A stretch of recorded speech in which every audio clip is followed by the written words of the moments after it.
കൊണ്ടൽ Malayalam movie ഇന്നലെ release ചെയ്തതാണ്. RDX produce ചെയ്ത് സോഫിയ പോളാണ് ഈ പടം പ്രൊഡ്യൂസ് ചെയ്തിട്ടുള്ളത്. അജിത്ത് മാമ്പള്ളി എന്ന ആളാണ് ഡയറക്റ്റ് ചെയ്തിട്ടുള്ളത്. പടത്തെക്കുറിച്ച് ഒറ്റ വാക്കിൽ പറയുകയാണെങ്കിൽ ഒരു കൊടൂര മാസ് ചിത്രം. പടം സ്റ്റാർട്ട് ചെയ്യുന്നത് ഒരു ഹാർബർ കാണിച്ചിട്ടാണ്. മത്സ്യത്തൊഴിലാളികളുടെ കഥയാണ് ബേസിക് തീം. ഹാർബർ കാണിച്ച് അഞ്ചുതെങ്ങ് എന്ന് പറഞ്ഞ ഒരു സ്ഥലത്തെ ഹാർബർ കാണിച്ചിട്ടാണ് തുടങ്ങുന്നത്. അവിടുത്തെ ചിട്ടവട്ടങ്ങളും കാര്യങ്ങളും അവിടുത്തെ കുറച്ച് അടിപിടികളും പ്രശ്നങ്ങളൊക്കെ കാണിച്ചിട്ടാണ് തുടങ്ങുന്നത്. അപ്പോൾ അതിൽ ഒരു സുപ്രധാന ക്യാരക്ടർ ചെയ്യുന്ന നമ്മളുടെ ആൻ്റണി വർഗീസ്, പുള്ളിക്കാരനാണ് ഈ പടത്തിലെ ഹീറോ. ആ പുള്ളിക്കാരന് ഒരു അടിപിടിയിൽ പെട്ടുപോവാണ്.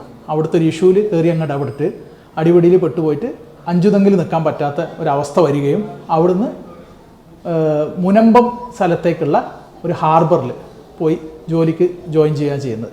പോലീസ് കേസിൽ പെട്ടുകൊണ്ട് തന്നെ അവിടെ നിൽക്കാൻ നാട്ടിൽ അഞ്ചുതെങ്ങിൽ നിൽക്കാൻ പറ്റില്ല. അങ്ങനെ പുള്ളിക്കാരന് ഈ മുനമ്പത്തിലേക്ക് ചെന്ന് അവിടെ പുതിയൊരു ജോബ് നോക്കി അവിടെ റീലൊക്കേറ്റ് ചെയ്യുന്നതാണ്.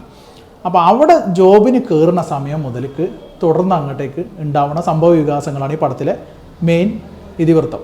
അപ്പോൾ കുറേ സസ്പീഷനായിട്ട് കുറേ കാര്യങ്ങൾ ഇങ്ങനെ എന്താണെന്ന് കാണിക്കാതെ ഹൈഡ് ചെയ്തിട്ടാണ് ഈ പടം മുന്നോട്ട് പോകുന്നത്. കുറച്ച് ഫ്ലാഷ് ബാക്കും കാര്യങ്ങളൊക്കെ ബാക്ക് സ്റ്റോറീസൊക്കെ കാണിക്കുന്നുണ്ട്. അപ്പോൾ അതിൻ്റെ ഇടയിൽ ഒരു ഫ്രണ്ട്ഷിപ്പിൻ്റെ ഒരു ട്രാക്ക് പോകുന്നുണ്ട്. ഇതിൻ്റെ ഈ പെപ്പേൻ്റെ ഒരു ക്ലോസ് ഫ്രണ്ടായിട്ട് അഭിനയിക്കുന്ന ആളാണ് നമ്മളുടെ ഋഷഭ് ഷെട്ടി. ടർബോലെ വില്ലനായിട്ട് അഭിനയിച്ചിട്ടുള്ള ഋഷഭ് ഷെട്ടി.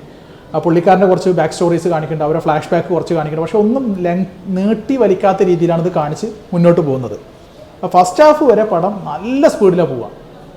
പടത്തിനകത്ത് ഉടനീളം ഫൈറ്റ് സീനുകളാണുള്ളത്. പടം തുടങ്ങുന്ന മുതൽ അവസാനിക്കുന്ന വരെ ഫൈറ്റ് ഇല്ലാത്ത സമയങ്ങൾ വളരെ കുറവാണ്. RDXൽ എത്രയൊന്നും ഫൈറ്റ് ഉണ്ടായിരുന്നു അതിനെക്കാട്ടും എത്രയോ മടങ്ങ് ഹൈ വോൾട്ടേജിലാണ് അതിനകത്തിന് ഫൈറ്റ് ഉള്ളത്.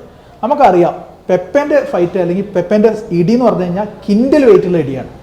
ആ രീതിയിൽ നമുക്കിങ്ങനെ ഇടിക്കുമ്പോൾ നമ്മൾ നെഞ്ചത്തൊക്കെ ഫീൽ ചെയ്യുന്ന രീതിയിലുള്ള അത്രയും ഫോഴ്സ്ഫുൾ ആയിട്ട് പവർഫുൾ ആയിട്ടുള്ള ആക്ഷൻ പാക്ട് സീൻസുകളാണ് ഇതിനകത്ത് കുത്തിക്കൊള്ളിച്ച് നിറച്ചു വെച്ചിട്ടുള്ളത്.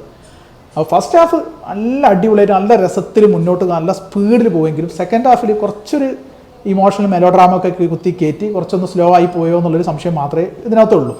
എങ്കിൽ പോലും ത്രൂ ഔട്ട് അതിന് പടത്തിൻ്റെ ഒരു ഫസ്റ്റിലെ ഒരു 10 മിനിറ്റ് ഒഴിച്ചു കഴിഞ്ഞാൽ ബാക്കിയുള്ള 2 മണിക്കൂറിനടുത്ത് ഉള്ള ബാക്കിയുള്ള സമയം മുഴുവൻ ചിത്രീകരിച്ചിരിക്കുന്നത് കടലിൽ വെച്ചിട്ടാണ്, ഷിപ്പിനകത്ത് വെച്ചിട്ട് മത്സ്യത്തൊഴിലാളികൾ മത്സ്യ ബോട്ടിൽ വെച്ചിട്ടാണ് ചിത്രീകരിച്ചിട്ടുള്ളത്.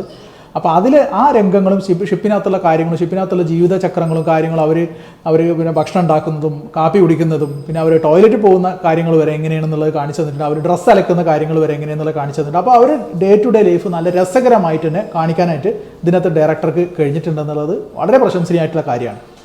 പ്ലസ് ഇതിനകത്തുണ്ടാവുന്ന ഇവർ തമ്മിലുള്ള അസൂയകളും കുശുമ്പുകളും തല്ലുപിടികളും പാരവെപ്പും പിന്നെ എന്താ പറയുക, അതിനകത്ത് ഒരാളെ എങ്ങനെ ഒരാൾക്ക് എന്ത് പറ്റിയാലും കൂടെ നിൽക്കാതെ അയാളെ സ്വന്തം കാര്യം മാത്രം നോക്കിയിട്ട് രക്ഷപ്പെട്ടു പോകുന്ന അവനവൻ്റെ കാര്യം സെറ്റ് ചെയ്യാൻ നോക്കുന്ന രീതിയിലുള്ള കുബുദ്ധികളും കാര്യങ്ങളൊക്കെ നല്ല ബ്യൂട്ടിഫുൾ ആയിട്ട് പോർട്രേ ചെയ്യാനായിട്ട് ഇതിനകത്ത് ഉള്ള ഡയറക്ടർക്ക് കഴിയും ചെയ്തിട്ടുണ്ട്. ഷബീർ കല്ലറക്കൽ നമ്മളുടെ കിങ് ഓഫ് കൊത്തയിൽ കണ്ണൻ ബായി ആയിട്ട് അഭിനയിച്ചിട്ടുള്ള ഡാൻസിങ് റോസ് എന്ന് പറഞ്ഞ ക്യാരക്ടർ ചെയ്തിട്ടുള്ള ഷബീർ കല്ലറക്കൽ പുള്ളിക്കാരൻ ഇതിനകത്ത് വില്ലൻ ക്യാരക്ടറാണ് ചെയ്തിട്ടുള്ളത്.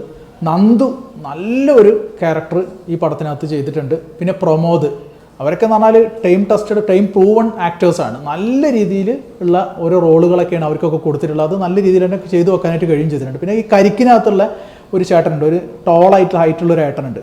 പുള്ളിക്കാരൻ ഇതിനകത്ത് ഒരു മെയിൻ റോള് ചെയ്തു വെച്ചിട്ടുണ്ട്. ആൻ്റണി പെപ്പേൻ്റെ ഫൈറ്റിനെ കുറിച്ച് പറയുകയാണെങ്കിൽ ശരിക്കും നമുക്ക് ആ മാസ് ഫീല് കിട്ടുന്ന രീതിയിൽ ഓപ്പോസിറ്റ് നിൽക്കുന്ന ആളെ അടിച്ചിടാൻ ഇദ്ദേഹത്തിന് പ്രാപ്തി ഉണ്ടെന്നുള്ളത് തോന്നിക്കുന്ന രീതിയിലുള്ള അടിപൊളി ഫൈറ്റ് സീൻസുകളാണ് ഇതിനകത്ത് ഷൂട്ട് ചെയ്ത് വെച്ചിട്ടുള്ളത്. പിന്നെ കുറച്ചൊരു രംഗം, അതായത് സ്രാവിനെ പിടിക്കുന്ന ഒരു രംഗമൊക്കെ ഉണ്ട്. അപ്പോൾ ഒരു കൊമ്പൻ സ്രാവിനെ പിടിക്കുന്ന രംഗം എന്ന് പറഞ്ഞു കഴിഞ്ഞാൽ ഫുള്ള് ഒരു VFX സംഭവങ്ങളായിട്ടാണ് ഷൂട്ട് ചെയ്തിട്ടുള്ളത്. അത്രയ്ക്ക് അങ്ങോട്ട് നല്ല മികച്ച രീതിയിലായിട്ട് തോന്നിയില്ല. എങ്കിൽ കൂടെയും ബാക്കിയുള്ള പടത്തിൻ്റെ ആകെ മൊത്തം ടോട്ടൽ നോക്കുമ്പോൾ പടം കുഴപ്പമില്ലാത്ത രീതിയിലുള്ള ഒരു തിയേറ്റർ വാച്ച് തന്നെ ആണെന്നുള്ളതാണ് മനസ്സിലാവുന്നത്. ഒരു 7 ഔട്ട് ഓഫ് 10 നമുക്ക് സ്കോർ കൊടുക്കാവുന്ന എബോ ആവറേജ് തിയേറ്റർ വാച്ച് മൂവിയാണ്. വൺ ടൈം വാച്ച് എന്തായാലും ആണ്. തിയേറ്റർ വാച്ച് മൂവി തന്നെയാണ് കൊണ്ടൽ എന്നുള്ളത്.